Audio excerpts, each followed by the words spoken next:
தேரோட்டி எப்படி இருப்பாரோ, அதாவது அந்த பாரத போரில் எப்படி இருந்தாரோ ஸ்ரீகிருஷ்ணர் எப்படி இருந்தாரோ அது மாதிரியான காட்சியில் தான் இந்த கோவிலில் பார்த்தசாரதியாக நம்மளுக்கு வந்து காட்சி தராரு.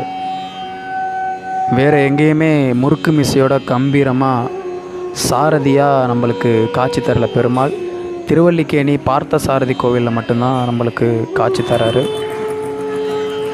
வருஷத்தில் ஒரு முறை மட்டும்தான் நீங்கள் இந்த பெருமாளை மீசை இல்லாமல் பார்க்கலாம். மற்ற நாள் எல்லாமே வந்து இந்த பெருமாள் மீசையோடு தான் காட்சி தருவார்.